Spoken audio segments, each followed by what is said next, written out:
Igreja, e a palavra de Deus na segunda carta, Paulo escreveu a Timóteo, 2 Timóteo, capítulo 4, primeiro ao verso 5.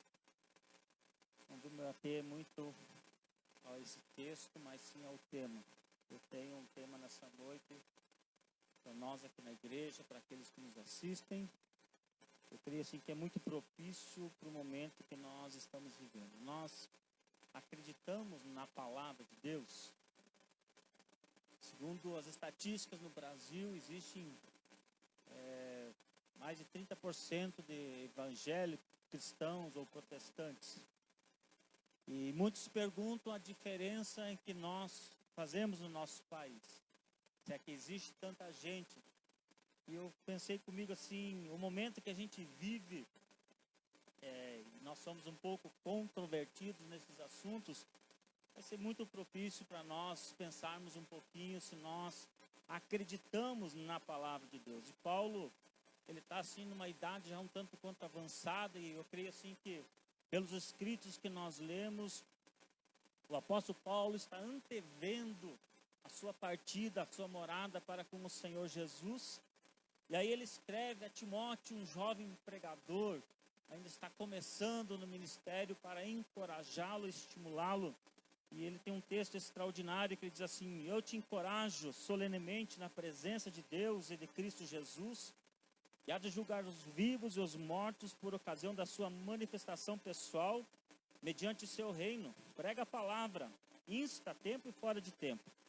Aconselha, repreende, encoraja com toda a paciência e sã doutrina, porque chegará o tempo que não suportarão o santo ensino, ao contrário, sentindo coceira nos ouvidos, reunirão mestres para si mesmos, de acordo com as suas próprias vontades. Tais pessoas se recusarão a dar ouvidos à verdade, voltando-se para os mitos.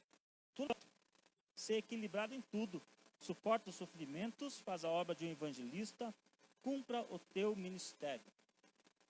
Tem uma história muito interessante para nós colocarmos nesse texto, assim, para nós entrarmos nele assim com o coração, para nós termos um entendimento mais claro do que Paulo quer que Timóteo ensine às pessoas, e depois eu creio que Timóteo ensinou. É o autor do livro das 7 leis do aprendizado. Ele diz que é possível ensinar tudo a todas as pessoas. Ele é um professor, um mestre e cristão. Daí ele tem umas leis extraordinárias nesse livro. Peguei ele, dei uma folhada, que quando eu leio as partes principais, assim, eu rabisco, marco, para quando eu precisar delas, eu as utilizo. E ele disse que um pastor amigo dele falou assim: Bruce, eu tenho uma tarefa interessante para você. Ele: qual? Vai haver uma reunião na nossa igreja no Dia dos Namorados. E eu quero que você seja o palestrante para a nossa igreja. E ele olhou para esse pastor amigo dele, o Bruce, e falou assim: olha, eu sou um professor. Eu não sou uma pessoa que enterte as pessoas, ou a minha área não é na área do entretenimento. Não posso fazer isso para você. Passou uma semana, esse amigo tornou a ligar para o autor do livro, Bruce, e disse: eu estou convicto de que você é a pessoa certa para trazer essa palavra para nós. Por que você está se recusando? Aí o Bruce falou assim: tá bom, eu vou lá. Foi, falou durante 40 minutos. Segundo está lá no livro, ele contou boas ilustrações, contou piadas que fizeram a plateia rir, falou de assuntos pertinentes aos dias dos namorados. E depois esses dois casais foram a uma lanchonete. Aí ele pergunta assim, o Bruce que pregou, falou para o amigo dele assim: e aí, foi legal? O que você achou? E esse amigo dele baixou a cabeça na lanchonete. E o Bruce, o autor do livro que conta a história, assim: já entendi. Foi legal as histórias? Foram. As ilustrações foram boas? Foram. A palestra foi boa? Foi. Então o que é que está errado? Daí esse amigo dele diz assim: olha, há 6 anos eu e minha esposa frequentamos essa igreja, que é uma igreja tradicional. muito tradicional, não permite que pessoas venham de fora para pregar. E nós temos orado durante 6 anos tentando convidar pessoas de fora desse ministério para que elas venham ministrar uma palavra para nós, e não nos era permitido pelo conselho. Muito tempo.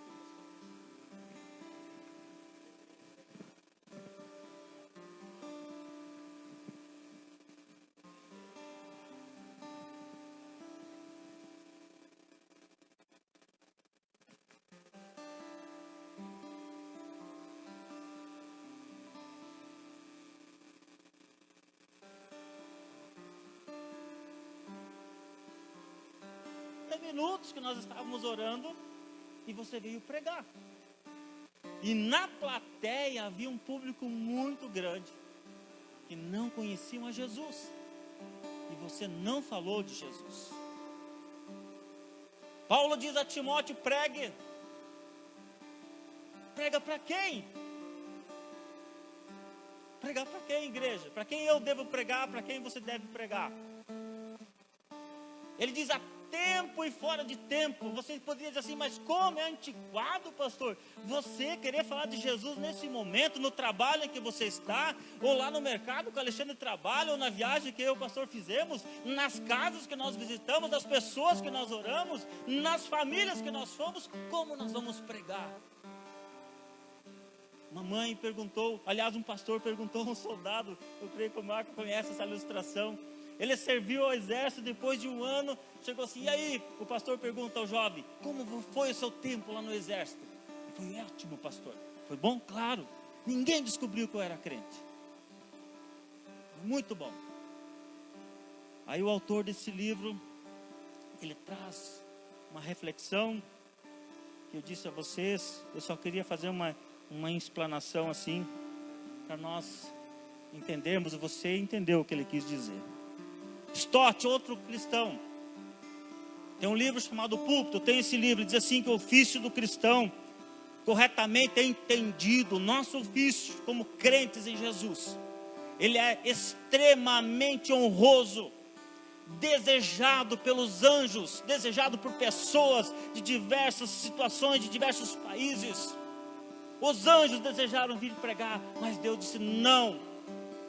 E ele questiona assim: mas como homem imperfeito, igual eu e você, temos o ofício honroso de pregarmos a palavra de Deus?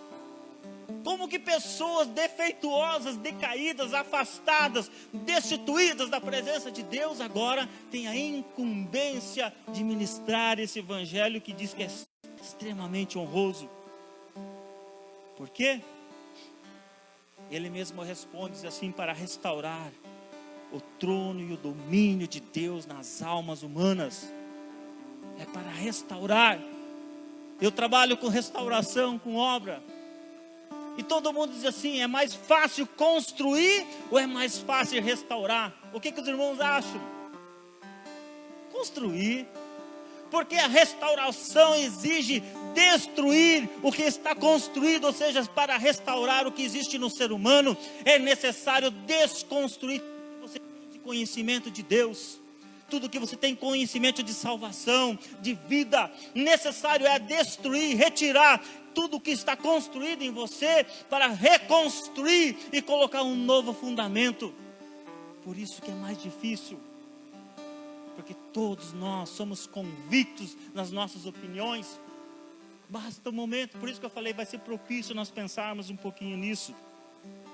Romanos 3, 21, 26 diz assim: entretanto, nesses últimos tempos se manifestou uma justiça proveniente de Deus, independente da lei, mas da qual testemunham a lei e os profetas. Isto é, a justiça de Deus por intermédio da fé em Jesus Cristo, para todas as pessoas que creem, porque não há distinção, porque todos pecaram, destituídos ou afastados da glória de Deus, sendo justificados de maneira gratuita por sua graça, mediante a redenção que há em Cristo Jesus. É Jesus quem restaura novamente, é Jesus quem reconstrói, quem edifica de novo.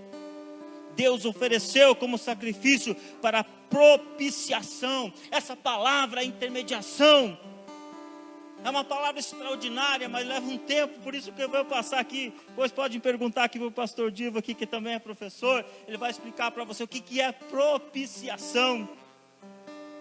Por meio da fé, pelo sangue, proclamando a evidência da justiça. Por sua misericórdia havia deixado impunes os pecados anteriormente, ou seja, jogados debaixo do tapete, cometidos, mas no presente demonstrou a sua justiça, a fim de ser justo, justificador daqueles que depositam sua fé em Jesus. De todos, diz a palavra, não. Justificador e justo para aqueles que depositam a sua fé em Jesus. Não podemos ter vergonha nem medo de dizer e afirmar: é Jesus. Não existe outro meio pelo qual o homem deve ser salvo. Jesus. É isso que o Senhor veio restaurar. É isso que a palavra dizendo: pregue contra os desanimados. Pregue para que haja ânimo, que haja coragem. Pregue para que haja alegria. Pregue para que haja vida. Paulo escrevendo a Timóteo: Timóteo, grite, pule, salte, mas pregue, porque a pregação, queridos, da palavra de Deus, ela traz fé, renovo, esperança, vida, cura. É aquilo que traz. Morreu uma cantora aí que talvez vocês conheçam mais que eu, não sei se alguém sabe o nome dela, mas tinha um hino que ela cantava de maneira espetacular. Liguei para o pastor José, que durante a semana, o pastor que conheço ele lá de São Paulo, tive o privilégio de estar lá com ele algumas vezes. Ele disse: ela é sobrinha de quem? Do Pantera. Pantera, quando eu fui lá, irmãos, me apaixonei. Te falei dele, né? Pense num cara gigantão assim. Ele era puxador de samba da escola de samba lá da Gaviões. Quando começou aquele hino, irmãos, aquele homem começou a cantar aqueles hinos. Eu falei: meu Deus, de onde surgiu esse homem? Você gostaria de conhecê-lo? Chamei ele para vir para cá um dia. Ele disse que vem. Uma pessoa extraordinária. E ela é da família deste homem. Eu falei: então está no sangue. Todo mundo canta, né? Canta, prega, já vem lá do berço, do ventre da mãe. Mas aí o pastor José falou assim: não, mas ela cantava aqui. Ela queria estar com o Senhor, então está lá. Na nossa esperança. Por que o medo? Porque o medo. Tenho alegria. Tenho alegria. Jesus é a razão. Se cremos na palavra de Deus, nós temos uma única verdade, queridos. Uma única verdade. Não existe meia verdade, não existe justificativas, não existe outras situações, uma única verdade. Você poderia assim: tá bom, pastor, e o que é a verdade? O que é a verdade? A verdade depende de onde eu estou, depende da situação. O que é a verdade? Na parábola do casamento em Mateus 22, eu não vou ler, só vou citar esse texto. Você vai ver que tem um convidado que não está vestindo roupas nupciais ou roupa de festa. Quando você é expulso de um lugar, de uma festa, como que são chamadas essas pessoas que te expulsam da Alexandre? Leões de chácara.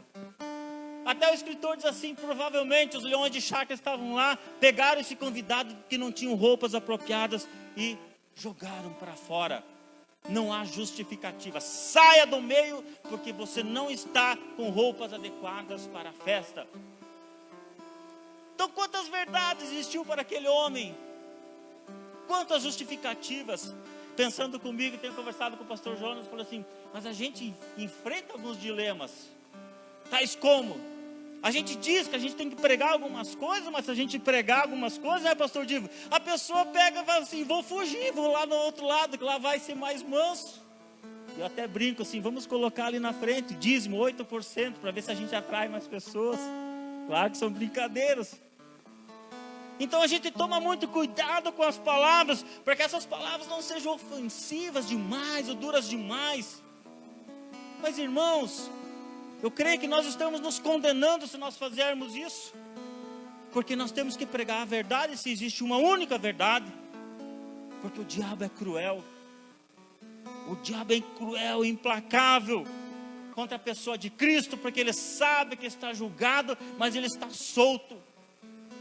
O diabo não pensa em destruir pessoas, vidas. Satanás tem um ódio mortal contra Jesus, contra a autoridade de Jesus, contra os crentes, contra a igreja.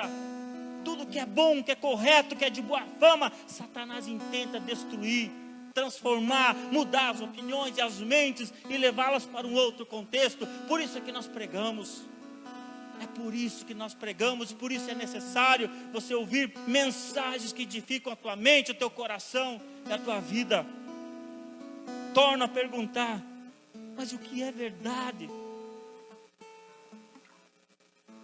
A verdade é que Satanás viu que um dia Jesus viria e oferecia a redenção aos seres humanos, e ele intentou destruir isso. A verdade é que todos reivindicam a verdade. Muitos reivindicam a verdade. Documentários que você vai ver a respeito de cristianismo, de diversas situações de religião, e todos dizem ter a verdade. Reivindicam a verdade. O escritor aos Hebreus, no capítulo 10, 22, escreveu assim: assim, aproximo de Deus com um coração sincero. Guarda essa palavra, querido, sincero, com plena convicção de fé, tendo os corações aspergidos para nos purificar de uma consciência culpada e os nossos corpos lavados com água pura.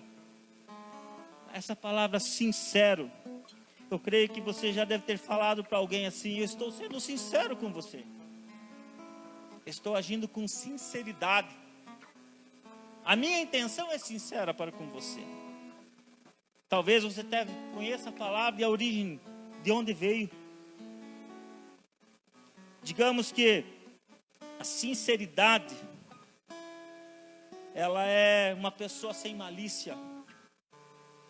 Ela fala o que ela sente, sem culpa, sem dissimulação, sem esconder absolutamente nada dos outros.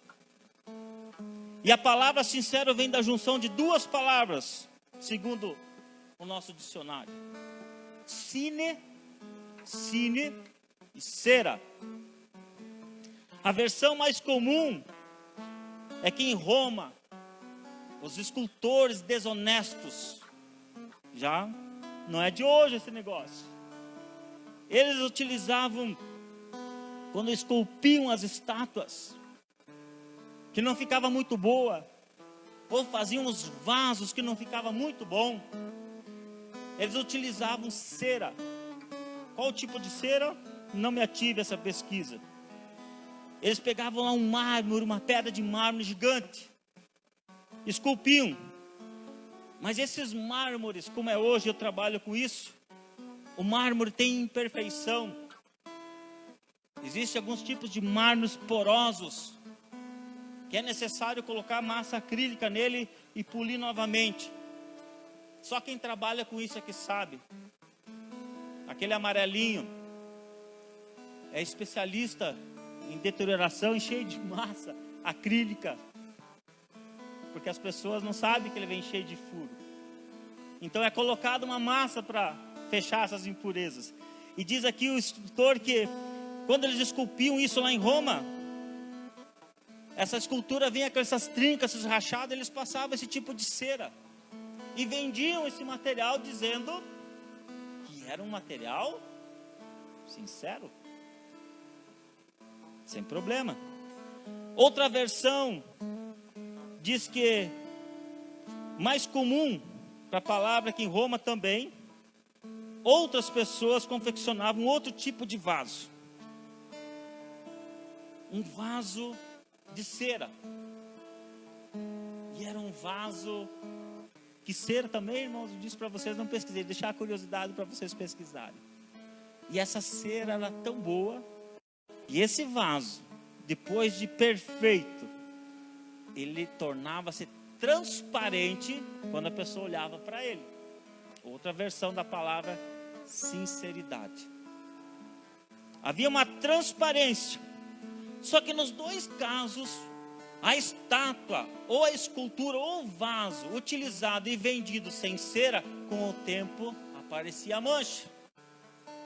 Aí aquele escultor, aquele vendedor, entrava em maus lençóis. Por quê?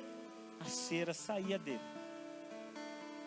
Aí aparecia o vaso na maneira ou a escultura que ele fez. Irmãos, a Bíblia fala que nós somos como um vaso. Tem até uma música aqui. Um vaso nas mãos do oleiro, né? Aquela parte do quebra a minha vida, eu canto assim, quebranta a minha vida. Eu não falo quebra a minha vida, não. É meio perigoso. Deus pode te levar bem a sério, né? Depois você pode achar ruim. Um coração sincero adora a Deus em espírito e em verdade. A qualidade de uma pessoa sincera, ela é refletida nas suas ações. Diz o escritor também que o amor é um sentimento sincero, pois trata-se de renunciar a si mesmo em prol do outro. Ele diz que não há prova maior do amor de Deus para conosco. Escrito em João, capítulo 3, verso 16. Deus nos amou de uma maneira única e especial, que deu seu Filho único, para que todo aquele que nele crê, não pereça, ou não morra, mas vai ter a eternidade para com Deus. Para que todo aquele que nele crê, não morra ou não pereça. O amor de Deus por nós, a sinceridade de Deus por nós, refletida na pessoa de Jesus.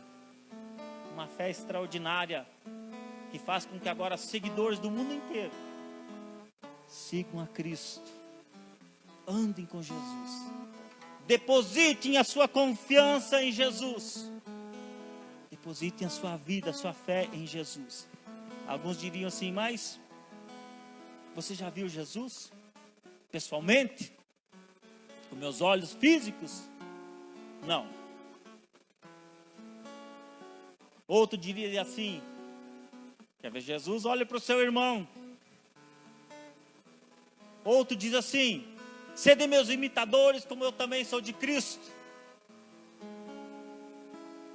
Essa palavra, quem falou isso? Paulo. Essa é bem mais pesada para nós. Sede meus imitadores, como eu também sou de Jesus. A pergunta para mim seria assim: se para mim evangelizar, trazer essa palavra sincero, sinceridade, para ganhar pessoas a Cristo, dizer assim para a pessoa, não vou falar nada para você, só ande comigo uma semana, você vai se converter. Sede meus imitadores, como eu também sou de Cristo. Jesus é a perfeita revelação de Deus para a humanidade. Jesus é o ápice que o ser humano pode alcançar. Podemos ter conquistas, podemos comprar, ganhar, viajar, visitar, comer bem. Depende do que você chama de comer bem. Para mim, polenta, queijo, salame, especial de bom como a radite. Você vai dizer assim, eu não gosto de polenta, mas para mim é comer bem. Tudo isso faz parte do ser humano.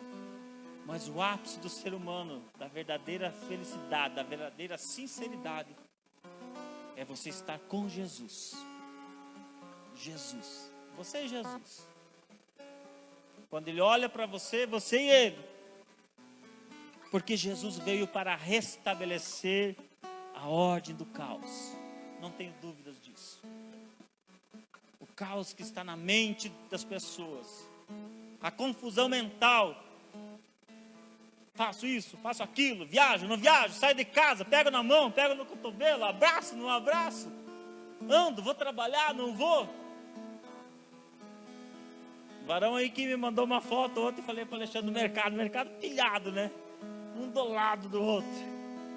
Por quê? Porque é de interesse próprio. Porque é de interesse da pessoa estar lá, porque ela precisa adquirir produtos, senão ela vai morrer de fome. E aí os valores mudam, o conceito muda das coisas. Mas Jesus está dizendo assim, Ele veio, eu vim para restabelecer a ordem do caos. Jesus está dizendo assim, eu sou o caminho pelo qual todos os seres humanos devem passar um dia. Nós não sabemos qual dia. Jesus está dizendo assim, eu sou o caminho, eu sou a verdade, eu sou a vida. Ninguém vai chegar até Deus se não passar por Jesus. Jesus é a porta que vai conduzir o ser humano separado de Deus para a eternidade, ou vai desaparecer, conforme algumas interpretações. Uns dizem, não existe inferno. Outros dizem, claro que existe. Eu não quero nem saber se existe ou não existe. Eu quero saber de estar com Jesus. Há tantas discussões teológicas e tantos assuntos. Interessa estarmos com Jesus. Ah, ele vem, todo olho verá, não verá. Vou sumir. Esteja convicto, esteja com Jesus. Jesus é a razão. Jesus é a porta pela qual nós vamos passar. Você está aqui essa noite por causa de Jesus. Tudo bem que tem umas pessoas bem agradáveis que a gente gosta de estar, outros mais bonitos, outros nem tanto, que a gente gosta de estar junto, mas o elo é Jesus. Saímos de nossas casas por causa de Jesus. Por isso eu convido você, querido irmão, fique em pé, por favor. Vamos ter uma palavra de oração para com Deus. Se você tem algo para falar com o Senhor nessa noite, se você realmente acredita na pregação, não perca seu tempo, tendo a oportunidade, fale de Jesus. Não se esconda. Mostre os seus dons, seus talentos. Deixa Deus usar a tua vida para restabelecer o caos nos seres humanos. Você escolheu. O Senhor escolheu cada um de nós. É por isso que nós estamos aqui. Feche seus olhos. Dirija uma palavra de gratidão a Deus. Te amamos, Pai. Te adoramos. Engrandecemos o Senhor pelo dom da vida. Nós amamos o Senhor, Pai. Nós te amamos. Nós amamos o Senhor. Nós amamos tua palavra, tua igreja. Nós amamos Jesus. Nós respeitamos Jesus como Senhor das nossas vidas, como Rei, como Redentor, como Senhor, como Salvador. Aquele que virá um dia buscar a igreja, aleluias, buscar um povo. Nós clamamos pela tua presença neste lugar. Nós clamamos pelo teu Espírito. Nós clamamos pela edificação de cada alma, de cada vida, de cada família neste lugar. Daqueles que nos ouvem pela internet também. Edifica nossas vidas. Restaura os que há nas nossas mentes, no nosso coração. Traz vida, Senhor. Traz saúde. Que a tua presença esteja nos nossos lares, nas nossas casas.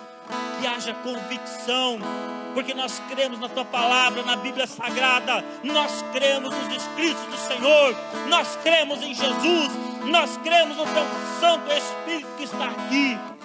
Nós cremos num Deus poderoso que nos criou, que criou a igreja, que criou os céus e a terra. Por isso que nós estamos aqui. Nós te amamos, Pai. Eu sou grato ao Senhor pela tua igreja, a igreja do Senhor neste lugar. Eu peço que o Senhor venha abençoar cada família, cada irmão, cada casal, nossos jovens, nossas crianças que não estão aqui, os adultos, Pai. Sonda nossos corações e restabelece o caos na nossa terra, restabelece o caos no Brasil. Traz a tua presença no Brasil, Pai. Venha o teu reino sobre nós, sobre a tua igreja. Senhor, edifica cada um que aqui está. Nós te amamos, Pai, e sou grato ao Senhor, em nome de Jesus.